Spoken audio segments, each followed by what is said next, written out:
உங்களுடைய முதல் படத்தை பொறுத்த வரைக்கும் கமர்ஷியலாக மிகப்பெரிய வெற்றி. அந்த பாதையில் பயணம் பண்ணாமல் வித்தியாசமான படங்கள் எடுக்கணுன்ற எண்ணம் எங்கே உங்களுக்கு தோணுச்சு? முதல் படமே வித்தியாசமாக பண்ணணும்னு பண்ண படம் தான் அது. அந்த படம் அதுதான் நம்மளை கெடுத்துருச்சுன்னு நினைக்கிறேன். நான் சொல்றது அதுவே வித்தியாசமான படம் வெற்றிகரமாக அமைஞ்சதுனால. அப்போ வந்து நான் பாக்யராஜ் சார்ட்ட இருக்கும்போது நான் கதை யோசிச்சதெல்லாம் அப்போ மணிவண்ணன் சார் படம், கே ரங்கராஜ் சார் படம், இந்த மாதிரி கொஞ்சம் மோகன ஹீரோவாக வச்சுக்கிட்டு 2 ஹீரோயின் அந்த மாதிரிலாம் ஒரு ட்ரையாங்கிள் சப்ஜெக்ட் அந்த மாதிரிலாம் நடக்கும். அதில் ஒரு சின்ன சின்ன ட்விஸ்ட்டு, ஒரு இன்ட்ரோல் பிளாக் வந்து ஏதோ ஒரு முந்தானை முடிச்ச மாதிரி ஒரு பயங்கர குழந்தைய போட்டு தாண்டி ஒரு ட்விஸ்ட்டு, அப்புறம் கிளைமேக்ஸுக்கு முன்னாடி ஒரு ப்ரீ கிளைமேக்ஸில் இருக்கிறது, இந்த மாதிரியான சில ஒரு ஃபார்மேட் ஒன்று இருக்கும் இல்லைங்களா. இதை வச்சு தான் நானும் நிறைய கதை யோசிச்சிருக்கேன். நான் வந்து பாக்யராஜ் சாருடைய சொந்த படம் நான் பண்ணுறதா இருந்தது முதல் பார்வைன்னு ஒரு படம். முதல் பார்வை அந்த படமே வந்து கார்த்தி ஹீரோ, முதல்ல மோகன் ஹீரோ, அதுக்கப்புறம் கார்த்தி ஹீரோ, 2 ஹீரோயின், ரூபினி, இந்த பக்கம் வேறு ஒரு பொண்ணு, அந்த மாதிரி இப்படியான படங்கள் தான், இந்த மாதிரி கதைகள் தான் நானும் யோசிச்சுட்டு இருந்தேன். இதுலேருந்து நம்ம எப்படியாவது தப்பிச்சு போயிடலாம். அப்போல்லாம் நம்ம ஒரு படம் பண்ணிவிட்டு ராஜா சார்கிட்ட போய் 4 பாட்டை கேட்ட வாங்கிட்டு அப்படி போயிடலாங்கிற லெவலுக்கு தான் இருந்தது. அப்புறம் எங்கேருந்தோ எனக்கு ஒரு அந்த ஷிஃப்ட் ஒன்று வந்தது. அந்த ஷிஃப்ட்டுன்றது என்னென்னா, நான் மோகன்கிட்ட போய் கதை சொல்கிறேன், சரியாக வரல, எல்லாருக்கிட்டையும் போய் கதை சொல்கிறேன், எதுவுமே சரியாக வரல. அப்போ நான் ஒரு ஃபார்முலா கதைகளை பண்ணாமல் அப்ஸ்ட்ராக்டாக, ஆனால் என்னுடைய பேஸ் வந்து நான் பாக்யராஜ் சார்ட்ட ஒர்க் பண்ணேனே தவிர நான் படங்கள் பார்த்தது எல்லாமே உலக படங்கள் தான். 36 சௌரிங்கிலேன்னு ஒரு படம் இருக்குது, ஒரு ஹிந்தி ஃபில்ம் ஒன்று இருக்குது. 1 முதல் 0 வரான்னு ஒரு மலையாள படம், ஆக்ரோஷ்னு ஒரு ஹிந்தி படம், நிறைய ஃபெஸ்டிவல் ஃபிலிம்ஸ்.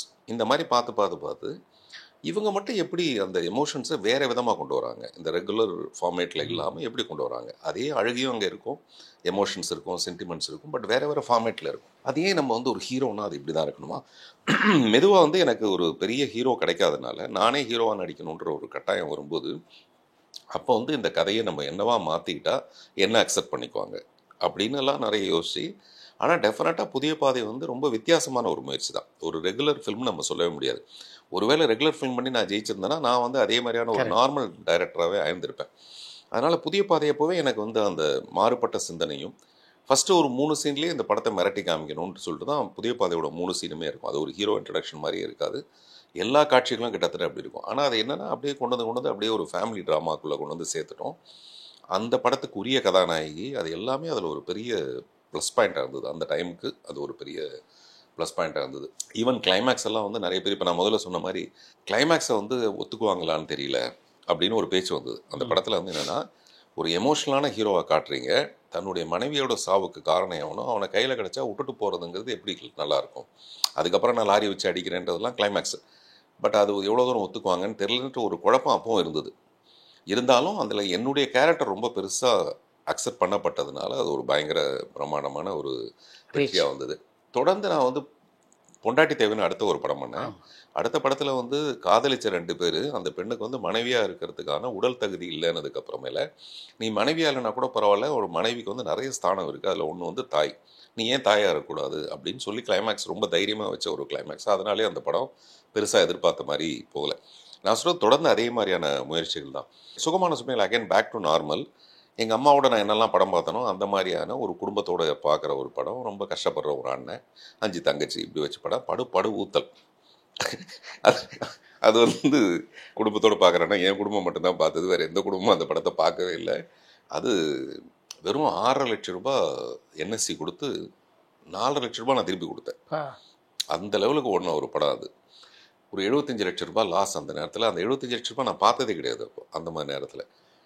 அப்போ மறுபடியும் ஒரு கோவம் வந்து பண்ணது தான் உள்ளே வெளியே. உள்ளே வெளியன்றது ஒரு கமர்ஷியல் ஃபில்மாக இருந்தால் கூட அதே மாதிரி தான் நம்ம இந்த எதிர்பார்க்குற காட்சிகள்லாம் அதில் இருக்கவே இருக்காது. அந்த மாதிரி தான் நான் பண்ணேன். இப்படி ஒரு படமே அப்படி மெதுவாக வந்து ஹவுஸ்ஃபுல் வந்து எனக்கு ஒரு பெரிய மறுபடியும் ஒரு டேர்ன் எனக்கு கொடுத்தது, அங்கீகாரம். அது வந்து ஒரு மறுபடியும் ஒரு தேசிய விருது. எது நிலச்சி நிற்குதுன்னு பார்த்தோம்னா, இந்த காசு உள்ளே வெளியில் வந்து கிடைச்ச காசை விட ஹவுஸ்ஃபுல்லில் கிடைச்ச மரியாதை வந்து ரொம்ப மனசுக்கு ரொம்ப பக்கத்தில் இருந்தது. ஆமாம், அது ஒரு பெரிய நிரந்தரமான ஒரு சந்தோஷமாக இருந்தது. அப்புறம் தொடர்ந்து 2-3 விஷயங்கள்லாம் தோல்வி அதெல்லாம் நடந்தது. அதுக்கப்புறம் மறுபடியும் கதை திரைக்கதை வசனம் இயக்கம் மறுபடியும் ஒரு பெரிய வித்தியாசமான முயற்சி. நான் நடிக்காமல் நியூ ஃபேஸஸை வச்சு பண்ணுற ஒரு படத்தில், கதையே இல்லாமல் ஒரு படம், அடுத்தடுத்த மொமெண்ட்டில் இருக்கிற இன்ட்ரெஸ்ட்டை வச்சுக்கிட்டு ஒரு படம் பண்ணேன். அது இவ்வளோ தூரம் கொண்டாடுவாங்கன்னு சத்தியமாக எனக்கு தெரியாது. அப்படிப்பட்ட ஒரு பெரிய வெற்றி, ஸ்டாண்டிங் ஓவேஷன் மாதிரிலாம். அப்போ நமக்கு என்ன தோணுதுன்னா, டெஃபினட்டாக இந்த மாதிரி வித்தியாசமான முயற்சிகள் வெற்றி பெறும். அதுக்கு ஏதோ ஒரு விதமான காம்பினேஷன்ஸ் அதெல்லாம் கொஞ்சம் நம்ம எங்கேயோ மிஸ்டேக் பண்ணுறோமோ என்னமோ தெரியல. அப்படின்ட்டு அதுக்கப்புறம் நான் ஒத்த செருப்பு பண்ணது இன்னும் மிகப்பெரிய, உலகத்தோட மிகப்பெரிய முயற்சி அது. நான் சொல்கிறேன் உலகத்தைன்னா ஏன் உலகத்தில், உலகத்தோடு இல்லை. உண்மை உண்மை. அது வந்து சிவாஜி சார் பண்ணல. ஏஎஸ் பிரகாஷ் ஒரு தடவை சொன்னார். நான் வந்து சிவாஜி அண்ணன்ட்ட போய் இந்த மாதிரி ஒரு கதை சொன்னேன், ஒரு தீவில் நீங்கள் மட்டும்னு சொன்னேன். அண்ணன் மூஞ்செல்லாம் எவனும் 3 மணி நேரம் பார்க்க மாட்டான்டான்னு அவரே சொன்னாருன்ட்டு. அப்படியான ஒரு முயற்சி தைரியமாக நான் பண்ணுறேன். ஆனால் பண்ணிவிட்டு ஒரு 5 நாள் அழுதுகிட்டே இருக்கேன். ஷூட்டிங் நடக்க பயமாக இருக்கு எனக்கு. அப்புறம் பார்த்தீங்கன்னா அந்த படத்தோட வெற்றிங்கிறது சொல்ல முடியாத பெரிய வெற்றி இந்த நிமிஷம் வரைக்கும். அதை நான் தமிழில் பண்ணி, ஹிந்தியில் பண்ணி, இப்போ அந்த படத்தை ஹாலிவுட்டில் பண்ணுறதுக்கான அவ்வளோ வேலைகள் நடந்துட்டுருக்கு. பொருளாதாரமாக கூட பார்த்திங்கன்னா அதில் எனக்கு கிடைச்ச காசு பெரிய காசு ஒத்த செருப்பில். மறுபடியும் ஒரு நல்ல பெரிய வித்தியாசமான முயற்சி இறைவன் நிழல் பண்ணுறேன். இறைவன் நிழல் அந்த அளவுக்கு ஒத்த செருப்பு அளவுக்கு அது அங்கீகரிக்கப்படல. அப்படி இப்படி போகிறேன், அப்படி போகிறேன், இப்படி போகிறேன், அப்படி போகிறேன், அது ஏதோ ஒரு காம்பினேஷன்ஸ் மாற்றிக்கிட்டே இருக்கேன். ஆனால் என்னென்னா நான் ரொம்ப ஸ்திரமாக, ரொம்ப கவனமாக, நான் நேசிக்கிற கிட்டத்தட்ட ஒரு முழுமையான கவனத்தோடு மட்டும்தான் எந்த ஒரு படத்தையும் பண்ணுறேன். அதோட வெற்றி தோல்விங்கிறது ரிலீஸுக்கு அப்புறமேல தீர்மானிக்கப்படுறதா இருக்கே தவிர, ஜெயகாந்தன் சொல்லுவார், ஒரு படைப்பாளியோட வெற்றி அந்த படைப்பு முடிஞ்சதுக்கப்புறமே முடிஞ்சு போச்சு. அதை கொண்டு போய் கடைக்கு கொண்டு போய் விற்று கடையில் யாராவது வாங்கினாங்களா, அதை படித்தாங்களா, அது அவங்களுடைய பிரச்சனை. என்னுடைய படைப்போட விஷயம் அந்த மாதிரி. நான் வந்து டீன்ஸ் பண்ணும்போது நான் என்ன அந்த படம் நடந்துகிட்டு இருக்கும்போது எனக்கு கிடைக்கிற சந்தோஷம் இருக்குது பார்த்தீங்களா. ஒரு நாளைக்கு போய் ஒரு சீனை பார்த்துட்டு வருது, அதை போய் டப் பண்ணிட்டு வருது, அதில் மிக்ஸ் பண்ணிட்டு வருது, அந்த கிடைக்கிற சந்தோஷம் வந்து படம் ரிலீஸ்க்கு அப்புறம் பல நேரத்தில் கிடைக்கிறது இல்லை. பட் அது வந்து ஒரு பயங்கர, நான் இதை கிரியேட் பண்ணியிருக்கேன் அப்படிங்கிற சந்தோஷம். ஸோ அந்த மாதிரி இது வரைக்கும் அந்த சந்தோஷத்தோடவே இருந்துட்டுருக்கேன். பார்த்திபன் என்ற நடிகருடைய வெற்றி டைரக்டர் பார்த்திபனை பாதிச்சிருக்கா?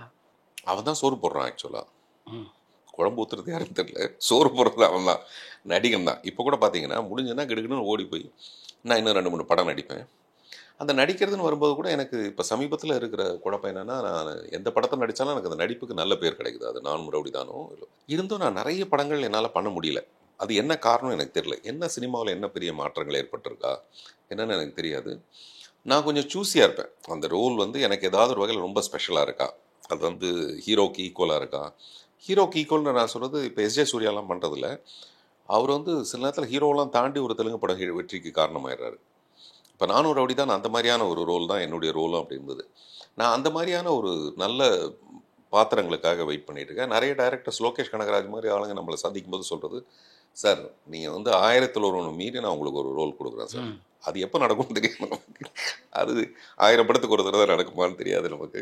அதனால் நான் இந்த இடைப்பட்ட நேரத்தில் பணம் சம்பாதிக்கிறதுக்காக கௌதம் மேனன் சொல்கிற மாதிரி 4 படத்தை போய் நடிச்சுட்டு வந்து இந்த படத்தோட ஷூட்டிங்கை பேலன்ஸை வச்சுக்கிட்டேன்ற மாதிரி. ஆனால் நம்ம ஒன்றும் தப்பு பண்ணலையே, நம்ம போய் எதுவும் பேங்கை கொள்ளையடிக்கல. எனக்கு தெரிஞ்ச ஒரு தொழில் நடிப்பு. அந்த நடிப்பு மூலமாக, ஆனால் நடிப்பு தான் வந்து என்னை ரொம்ப பெருசாக சப்போர்ட் பண்ணுறதும்.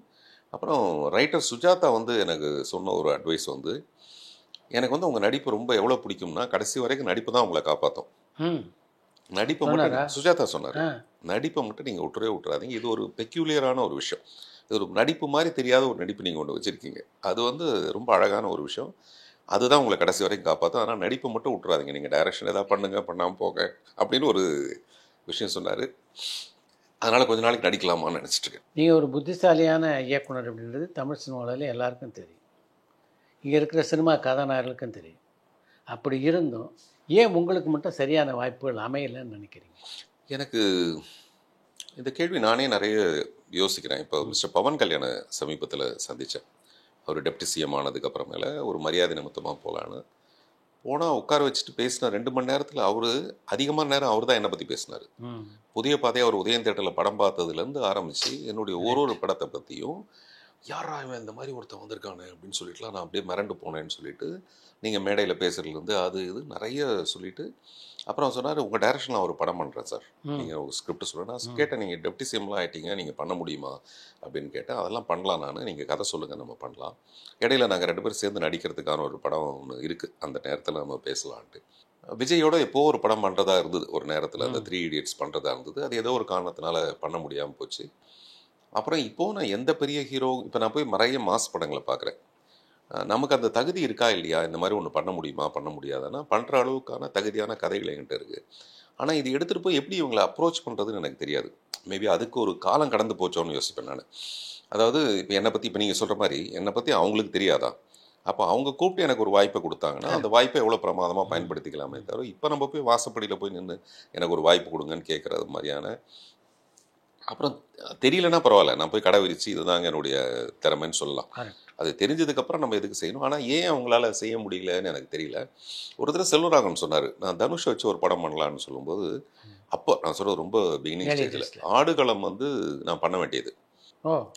வெற்றிமாறன் வந்து என்கிட்ட வந்து என்னை கன்வின்ஸ் பண்ணிட்டு இருக்காரு அந்த நேரத்தில் அந்த இன்னொரு ரோல் பண்ணுறதுக்கு. அந்த ரோல் வந்து அப்போ இவ்வளோ வயதானவராக இல்லை. அது அப்போ என்னுடைய பிளான் வந்து நானும் தனுஷும் நடிக்கிறதுக்கு ஒரு கதை ஒன்று ரெடி பண்ணியிருந்தேன். இதை போய் நான் வந்து ஏதோ ஒரு ஹோட்டலில் சந்தித்து அவர்கிட்ட கதை சொன்னேன். அப்போ தம்பி வந்து கொஞ்சம் தயங்குறாப்புல, சார் என்னென்னா நீங்கள் ஒரு சீனியர் டைரக்டரு, அவர் வயசுக்கு ஒத்த அந்த மாதிரி பசங்களாக இருந்தால் கொஞ்சம் ஈஸியாக இருக்கும் ஹேண்டில் பண்ணுறதுக்கு, அது உங்களோட எப்படி ஒர்க் பண்ணுறதுன்னு. சார் எனக்கு அப்படிலாம் கிடையாது, அவருக்கு கீழே விட இறங்கி நான் கோலி ஆடிட்டு இருப்பேன், நான் அந்த மாதிரி ஆடினானே அப்படின்னு. அப்போ தான் எனக்கு தெரிஞ்சது தன்வினை தன்னை சூடும் மாதிரி ஒரு விஷயம். புதிய பாதை வந்ததுக்கப்புறம் ஸ்ரீதர் சார் என்னை அப்ரோச் பண்ணுறாரு, நம்ம மிஸ்டர் பாஸ்கர் மூலமாக அப்ரோச் பண்ணுறாரு. நீங்கள் என்னை பார்க்க வர வேண்டாம், நான் அவரை பார்க்க போக மாட்டேன், அவர் என்னை பார்க்க வரக்கூடாது, நடுவில் நம்ம வந்து ஹோட்டலில் மீட் பண்ணலாம். ஹிந்தியில் வந்து ஷாருக் கான், தமிழில் வந்து நான், ஜாகிர் ஹுசேனுடைய அந்த தபேலாவை பேஸ் பண்ணி ஒரு ட்ரையாங்கிள் லவ் ஸ்டோரி. நான் போனேன், உட்காந்தேன், கதை கேட்டேன், எல்லாம் இருந்தது. பட் எனக்கு கொஞ்சம் பயம் இருந்தது ஸ்ரீதர் சார்கிட்ட. அவர் இவ்வளோ பெரிய டைரக்டர், நம்ம வந்து அப்படியே சின்ன சின்ன பசங்க மாதிரி நம்ம ஒரு கதையை சொல்லி நம்ம டைலாக் சொல்லி எல்லாம் பண்ணிகிட்டு இருக்கோம். இங்கே இவர்கிட்ட போய் நம்ம மாட்டிக்கிட்டோம்னா என்ன பண்ணுறது. அதுக்கு முன்னாடி அவர் நிறைய நான் கேள்விப்பட்டிருக்கேன், ரஜினி சார் விஷயமே அவருக்கு ஒத்து வரலன்ட்டு. அதான் ரஜினி சார் பண்ணுற வேலைகள் எல்லாமே என்ன அது ஒரு பைத்தியகாரத்தனமாக இருக்குது அப்படிலாம் அவர் சொன்னதாக. இவர் படிக்கட்டில் 3 படிக்கட்டு ஏறி கீழே இறங்கி வருவார். ஒன்று மேல் படிக்கட்டுலேருந்து பேச சொல்லு, இல்லாட்டி கீழ் படிக்கட்டுலேருந்து பேச சொல்லு, எதுக்கு அவன் பாட்டில் மேலே ஏறா கீழே இறக்குறா அப்படின்னு கேட்பார். அப்புறம் இவ்வளோ பெரிய பேனை எடுத்து கையெழுத்து போடுவார், இளமை ஊஞ்சல் அடிக்கிறதுல அவர் கையெழுத்து போடுவார். இன்னும் அதெல்லாம் ஒரு கம்பெனியோட எக்ஸிக்யூட்டிவ் அவர் பிளாஸ்டிக் பேனை வாங்கிட்டு கையெழுத்து போட்டுருக்கார். பிவாஸ்லாம் சொல்லுவார். நான் அப்புறம் எனக்கு அவரெல்லாம் கன்வின்ஸ் பண்ணி இதெல்லாம் கேட்டு எனக்கு பயம் அவர்கிட்ட. ஸோ அங்கே போய் மாட்டிட்டோம்னா கஷ்டம். ஸ்ரீதர் சாருக்கு நான் நோன்னு சொல்லியிருக்கேன். அதுதான் இப்போ நம்மளுக்கு நம்மள ரெஃப்ளெக்ட் ஆகுதோ, அதே மாதிரி அந்த பூமராங் மாதிரி திரும்பி வந்ததோ அப்படின்னு தெரியல. இதெல்லாம் நானாக யோசிச்சுக்கிறேன், நானே காரணமாக இருக்குமான்னு எனக்கு தெரியல.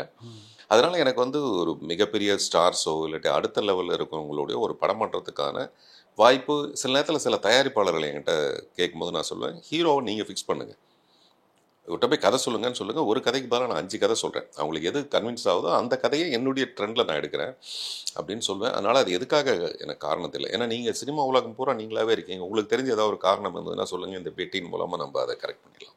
நீங்கள் சொல்கிறது தான் கரெக்டாக இருக்கும்னு நினைக்கிறேன். இதே ஒரு மனப்பான்மை வந்து மற்ற இயக்குநர்கள் இருக்க வாய்ப்பு இருக்குது. இன்றைக்கி வந்து கொஞ்சம் தன்னை விட சீனியர் டைரக்டர்ஸோட ஒர்க் பண்ணுறதுல எல்லாருக்கும் இயக்குனர் நடிகர்களுக்கும் ஒரு அச்சம் இருக்குது. நானும் மேடையில் போய் பேசும்போது, இப்போ நம்ம ஒரு 10-20 பேரோட பேசும்போது இவங்கெல்லாம் என்ன பேசுகிறாங்களோ அதை விட ஹாப்பியாக அதை விட ஜாலியாக பேசுகிற ஒரு ஆள் தான் நான். போனால் நான் கிளாப்ஸ் வாங்கிட்டு வருவேன்ற லெவலுக்கு தான் போயிட்டு வருவேன். அப்போ நான் எல்லோரும் அப்படி தான் பழகிறேன். அப்போ தான் அவங்களுக்கு ஒரு நம்பிக்கை வரணும், இல்லை இவன் சின்ன பையன் தான் அப்படின்னு வரமாட்டேங்குது. இல்லை, இதெல்லாம் ஒரு செல்லு தான். இதை வந்து ஒரு சமயம் உடைக்கப்படணும், அவ்வளோதான். உடஞ்சதுன்னா நிலவை மாறிடும். அதாவது நம்மளை பொறுத்தவரைக்கும் சில பேரை பார்ப்போம், பார்த்த உடனே அந்த முரட்டாளாக இருப்பால் நமக்கு பிடிக்காது. ஒரே ஒரு சந்தர்ப்பத்தில் அவரோட பழகக்கூடிய வாய்ப்பு கிடச்சுன்னா அதுக்கப்புறம் எப்படி அவரை மிஸ் பண்ணணும் அப்படின்னு ஊற்றுவோம். அது மாதிரி எங்கேயோ பிரேக் பண்ண வேண்டிய ஒரு ஷெல்லு. அது இதான் சொல்லுவாங்களே தமிழில், யார் பூனைக்கு மணி கட்டுறது, அது மாதிரி ஒரு மணி கட்டுற ஒரு ஆள் வந்தால் இது சரியாக. இப்போ நான் ஹிந்தியில் மிஸ்டர் அபிஷேக் பச்சனோட இந்த படம் ஒத்த சேர்ப்பை நான் பண்ணும்போது அந்த ஹிந்தி இண்டஸ்ட்ரியிலேருந்து ஒரு 4-5 பேர் இங்கே வந்தாங்க. வந்துட்டு எல்லாரும் ஒரு படத்தை பற்றி பேசினாங்க. இந்த படம் ரிலீஸ் ஆச்சுன்னா நம்ம அந்த படம் பண்ணலாம், இந்த படம் பண்ணலான்னு சொல்லிட்டு அதை நான் ஒர்க் பண்ணுற ஸ்டைலு அதெல்லாம் பார்த்துட்டு அபிஷேக் சொல்லி எல்லாமே. ஆனால் நமக்கு பார்த்தீங்கன்னா அந்த படம் ரிலீஸ் ஆகலை. படம் முடிஞ்சு கிட்டத்தட்ட 3 வருஷம் ஆக போகுது. அந்த படம் ரிலீஸ் ஆகலை. ரிலீஸ் ஆனால் நான் இன்னும் ஒரு 2 ஹிந்தி படமாக தான் நான் டைரக்ட் பண்ணியிருப்பேன்.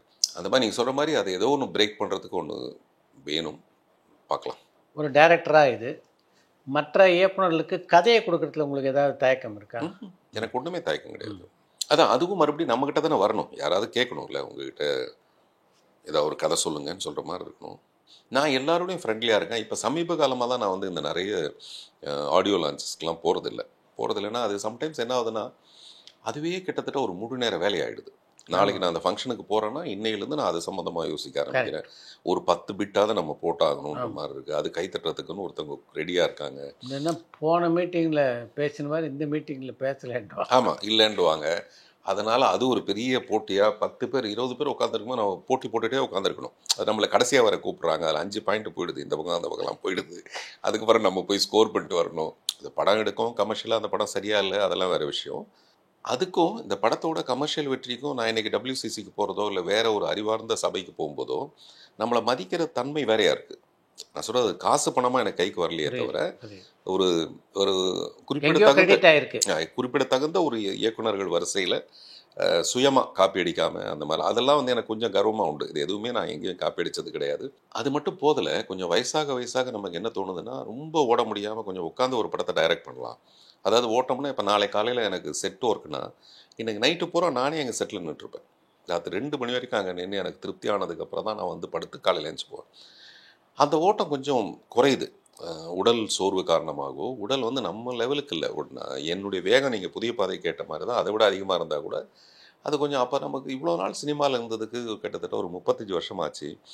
ஸோ நம்ம ஒரு இடத்துல உட்காந்து டைரக்ட் பண்ணி சொகுசாக நமக்கு நினச்சதெல்லாம் கிடைக்கிற மாதிரி அப்படி ஒரு படம் அப்புறம் டெஃபினட்டாக அதுக்கு ஒரு பெரிய ஹீரோவோட பண்ணும்போது மட்டும்தான் அந்த பட்ஜெட் வந்து அதுக்கு இடம் கொடுக்கும். பார்க்கலாம். நம்ம வந்து எப்போவுமே ரொம்ப திறமையோடவும் முயற்சியோடவும் இருந்துகிட்டே இருந்தோம்னா ஒரு நாளைக்கு அது நடக்கும்ன்ற நம்பிக்கை இருக்குது. நீண்ட இடைவெளிக்கு பின்னால் மணிரத்னம் படத்தில் நடித்தது எப்படி? எனக்கு தெரிஞ்சு அவ்வளோ பெரிய படத்தை ஒரு நாளைக்கு 2 சீன் 3 சீன் எடுக்கக்கூடிய ஒரே டைரக்டர் மணிரத்னமாக தான் இருக்கும். இதை நான் யோசிச்சுட்டு போனது பொன்னியின் செல்வன் எப்படி இப்போ மௌன ராகத்தில் வந்து உனக்கு என்ன வேணும், டைவர்ஸ் வேணும் அப்படின்னு எப்படி எடுப்பாரு. ஆமாம், அந்த படத்தில் ஐஸ்வர்யாவோட பணியாற்றி அந்த ஐஸ்வர்யாவோட நான் பேசினது பழகினதெல்லாம் நிறைய. நான் அதுக்கு முன்னாடி ஐஸ்வர்யா ரொம்ப ஃபாலோ பண்ணிட்டு இருந்தேன், அபிஷேக் பச்சனை விட அதிகமாக. படத்தோட ஃபங்க்ஷனுக்காக நேரு இண்டோர் ஆடிட்டோரியத்துக்கு போகும்போது அவங்க முன்னாடி நின்றுருந்தாங்க, நான் பின்னாடி போயிட்டு இருந்தேன். இப்படி எதுக்கும் திரும்பி பார்த்தாங்க. பார்த்துட்டு வா இவங்களாம் சொல்லிட்டு யூ கோ ஃபர்ஸ்ட் அப்படின்னு கை வச்சு முன்னாடி என்னை அனுப்புனாங்க. அது கமெண்ட்ல ஒருத்தர் போடுறான். தமிழ் சினிமாவில் உங்களை ஆச்சரியப்படுத்திய 3 கதாநாயகிகள் 3 இயக்குநர்கள்லாம் யார் யார்? லப்பர் பந்தில் அந்த சுவாசிகா அந்த பொண்ணு வந்து ஒரு 13-15 வருஷத்துக்கு முன்னாடி என்னை வந்து சந்திச்சிருக்காங்க. முதல்ல நடிக்கிறதுக்காக முயற்சி பண்ணிட்டு இருக்கும்போது. தமிழ் சினிமா பொறுத்த வரைக்கும் இளையராஜா, AR ரஹ்மான் போன்ற இசையில் இமயங்கள் 2 பேரோட பணியாற்றிருக்கு. எனக்கு இல்லாத கர்வம் வேறு எவனுக்குடா வரும் அப்படிங்கிறாரு. இவ்வளோ பெரிய சாதனைலாம் நான் பண்ணால் பாரதிராஜா சொல்கிற மாதிரி ரஹ்மான் சார் வந்து இந்த உலகத்தில் இருக்க எந்த இச்சைகளாலையும் ஒரு மனுஷனை அசைக்கவே முடியாதுன்னா அது AR ரஹ்மான். இத்தனைக்கும் அவருடைய அக்ரிமெண்ட்டில் இருக்குது, கெட்ட வார்த்தைகள் அந்த படத்தில் இருக்கக்கூடாது, நியூடிட்டி இருக்கக்கூடாது, இந்த மாதிரி ஒரு அக்ரிமெண்ட் இருக்குது. நான் அவர்கிட்ட கதை சொல்லி முடிச்சிட்டேன், இரவினர்கள் கதை சொல்லிட்டேன். அதுக்கப்புறம் பாம்பேலேருந்து எனக்கு அந்த அக்ரிமெண்ட் வருது. அதில் படித்து பார்த்தா பரபரப்பான சினிமா செய்திகள், நட்சத்திரங்களின் பேட்டிகள், சினிமா வரலாறு ஆகியவற்றை பார்க்கவும் படிக்கவும் உங்களுக்கான இணையதளம் tourantalkies.co.